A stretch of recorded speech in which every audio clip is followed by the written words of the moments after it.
Hello students, my self Kundan Sahu, lecturer in mechanical department. आज मैं आपके सामने मशीन टूल टेक्नोलॉजी का जो थर्ड यूनिट पढ़ा रहा हूँ बोरिंग का, उसका लास्ट इक्विपमेंट लेके आया हूँ। वो है आपका जिग बोरिंग मशीन।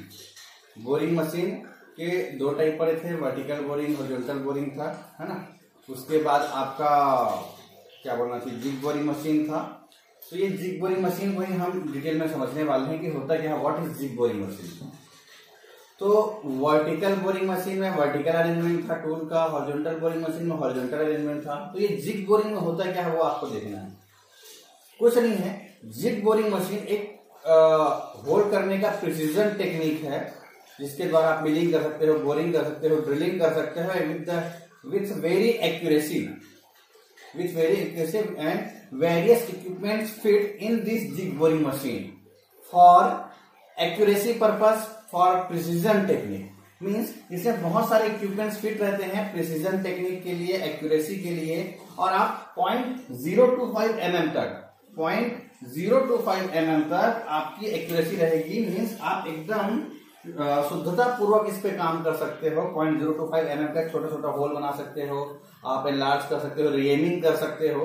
तो ऐसे बहुत सारे एप्लीकेशंस हैं। With the help of this machines you can do various types of work, means boring, drilling, counter sinking, reaming, milling, all these applications you can do very easily with the help of this boring machine means jig boring machine. ठीक, so let's start.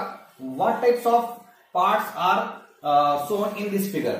पहला देख लेते हैं, हमारा ये है आपका driving mechanism, जहां पे गियर और मोटर रहेगा, उसके द्वारा आपका स्पिंडल रोटेट होगा, स्पिंडल हाउसिंग रहेगा, स्पिंड मूवमेंट होगा, ये ठीक है, ये रोटेट होगा यहाँ पे स्पिंडल।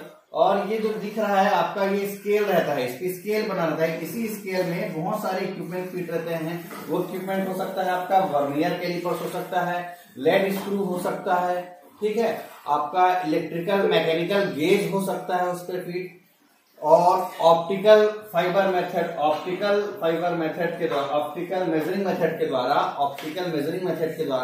आप जो मेजर करने का जो है आपका काम, मीन्स एकदम माइनर आपका होल लार्ज करना है, ड्रिल करना है। तो with the help of these various equipments you can do work with very easily, very sharply and very accurately with 0.025 mm precision technique। ठीक है, तो आप एकदम आसानी से, शुद्धता पूर्वक, एक्यूरेसी से आप इस वर्क को कर सकते हैं, क्योंकि इसमें आपका vernier callipers, electrical mechanical gauge, optical method का यूज कर सकते हो आप, और लेड स्क्रू फिट रहता है। तो ये एकदम एक्यूरेट होल देगा, एक्यूरेट वर्क देगा, एक्यूरेट एप्लीकेशन देगा। ठीक है, तो हम पहले पार्ट्स देख लेते हैं, आपको समझ आ गया होगा क्या चीज है, दोनों से अलग कैसा है वर्टिकल और हॉरिजॉन्टल से। ये सिर्फ नाम से ही अलग है, क्योंकि इस पे आपका जो टेक्निक है बहुत एक्यूरेसी है, बहुत ज्यादा एक्यूरेसी इस पे।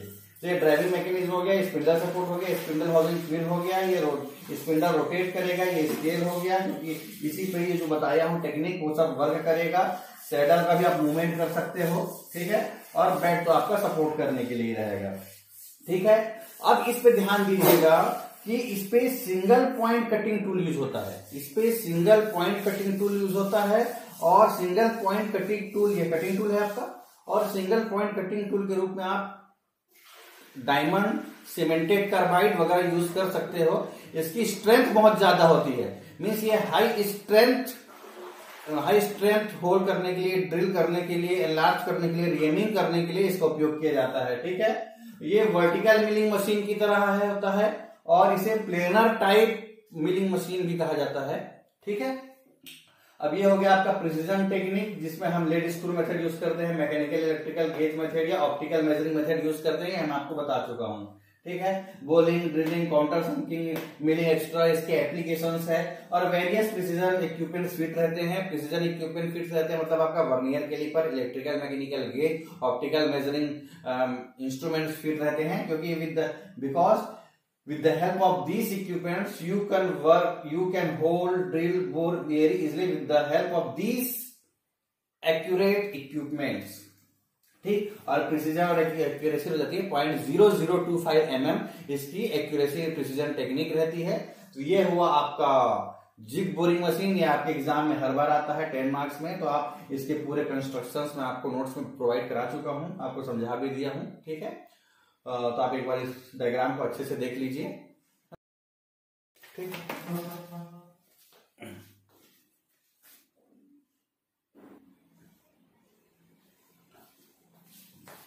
तो स्टूडेंट्स, ये है आपके जो व्हाइट बोर्ड में जो दिख रहा है, ये है आपका ब्रोचिंग मशीन। अब ब्रोचिंग मशीन के बारे में बता देता हूँ। ब्रोचिंग मशीन में मल्टीपल कटिंग टूल्स होते हैं, है ना। With the help of this cutting tool you can remove very large material with one single stroke और वन स्ट्रोक। आप एक स्ट्रोक के द्वारा आप बहुत सारे मेटल को रिमूव कर सकते हैं with the help of this cutting tool. This is cutting tool and this is a broaching operation and this is the workpiece. ठीक है, तो आपको ब्रोचिंग मशीन का जो अरेंजमेंट रहता है इसी टाइप का रहता है। इसका मशीन इस शेप में रहता है, इसके कटिंग टूथ होते हैं, ये वर्क पीस है। तो आपको इस अरेंजमेंट में आपका बहुत सारे जो टूल मटेरियल जो है वर्क पीस का जो मटेरियल है वो आपका रिमूव हो जाएगा, और with the help of this multiple cutting tooth और टूल। ठीक, तो अब ब्रोचिंग में और जिग बोरिंग, ठीक है, एक डिफरेंस तो बता चुका था मैं वर्टिकल बोरिंग मशीन और हॉरिजॉन्टल बोरिंग मशीन में। ठीक, अब ये है नेक्स्ट है ब्रोचिंग और जिग बोरिंग मशीन में डिफरेंस। ठीक, तो बोरिंग मशीन का क्या यूज होता है? बोरिंग मशीन में आप क्या करते हो कि होल को एनलार्ज करने के लिए करते हो, लेकिन ब्रोचिंग मशीन में क्या है कि आप मटेरियल को रिमूव करने के लिए करते हो इसका उपयोग। ठीक है, तो पहला एप्लीकेशन बेसिस पे हो गया। दूसरा है कि ब्रोचिंग मशीन में टीथ दिखाई दे रहा है, आपको जिग बोरिंग मशीन में टीथ दिखाई नहीं देगा। मैं बता, टीथ दिखाई नहीं दिया था इसके पहले वाले। जिग बोरिंग मशीन नाम से स्पष्ट है, तो जिग बोरिंग मशीन में यह जिग्स तथा फिक्सचर को बनाने में किया जाता है, और जिग्स वही है जो टूल वर्क पीस को गाइड करता है या होल्ड करके रखता है, और फिक्सर क्या है, वर्क पीस को बस सपोर्ट करके रखता है। एक एप्लीकेशन है, तो उस टाइप के अरेंजमेंट को बनाने के लिए हम जिग बोरिंग मशीन का उपयोग करते हैं। और ब्रोचिंग में हम जिग फिक्सचर बना नहीं सकते। With the help of broaching machine we can't make jig और फिक्सचर इक्विपमेंट्स। ठीक है, यह कॉस्टली होता है ना। ये थोड़ा कॉस्टली, आपका जिग बोरिंग मशीन आपका कॉस्टली होता है, क्योंकि जिग बोरिंग मशीन में आपके वेरियस अरेंजमेंट फिट होते हैं।